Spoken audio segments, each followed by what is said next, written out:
आतापर्यंत अनेक सिनेमा आणि नाटकांमध्ये आपल्या अभिनयाची जादू दाखवणारे अभिनेते म्हणजे प्रशांत दामले. त्यांनी साकारलेली प्रत्येक भूमिका प्रेक्षकांना खूप आवडते. एका लग्नाची पुढची गोष्ट हे नाटक तर आजही प्रेक्षक तितक्याच आवडीने पाहतात. ते केवळ अभिनेते नाहीत तर निर्माते देखील आहेत. प्रेक्षकांना काय हवं, काय आवडेल याचं अचूक ज्ञान त्यांच्याकडे आहे. म्हणूनच त्यांच्या सगळ्या कलाकृती हाऊसफुलची पाटी झळकवतात. नाटकांमध्ये मुसाफिरी करणाऱ्या या नायकाने मालिका आणि सिनेमांमध्येही मोजकेच पण तितक्याच ताकदीचे रोल केले आहेत.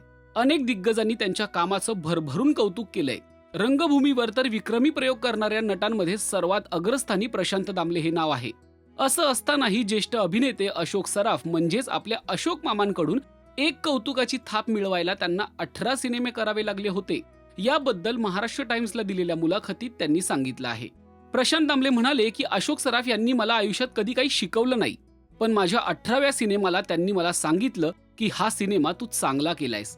त्याआधी प्रत्येक चित्रपटाच्या वेळी शॉट झाल्यानंतर ते मला सांगायचे की प्रशांत, तू असं असं केलं असतंस तर जरा मस्त झालं असतं, पुढच्या वेळी लक्षात ठेव. मी म्हणायचो, दरवेळी तुम्ही शॉट झाल्यानंतर का सांगता, थोडं आधी सांगा ना. तर ते म्हणायचे, अरे मी असं कसं सांगणार. त्यानंतर माझ्या सवत माझी लाडकी या 18व्या चित्रपटाच्या प्रिव्ह्यू वेळी अशोक सराफ यांनी मला सांगितलं की या सिनेमाला बक्षीस मिळण्याची संधी आहे. आणि खरंच त्या सिनेमाला मला बक्षीस देखील मिळालं, पण त्यासाठी 18 चित्रपट खर्ची घालावे लागले.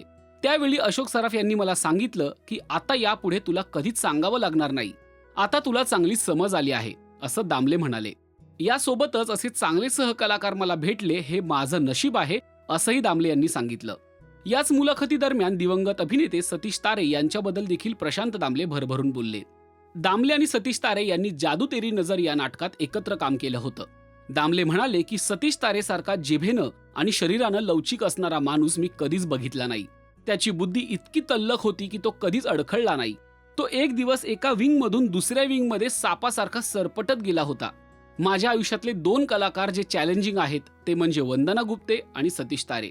त्यांच्या समोर तुम्हाला अलर्ट राहावंच लागतं. आता सतीश तारे या जगात नाहीये. त्याच्यासोबत मी जादू तेरी नजरचे 350 प्रयोग केलेले आहेत. त्यामुळे एक कलाकार म्हणून मला सतीश तारेबद्दल खूप आदर आहे, असं या मुलाखतीत दामले म्हणाले. तुम्हाला प्रशांत दामले यांची कोणती भूमिका आवडते ते कमेंट करून नक्की सांगा. आणि मराठी सिने विश्वातील ताज्या अपडेट, बातम्या आणि गॉसिपसाठी सबस्क्राईब करायला विसरू नका. फक्त राजश्री मराठी.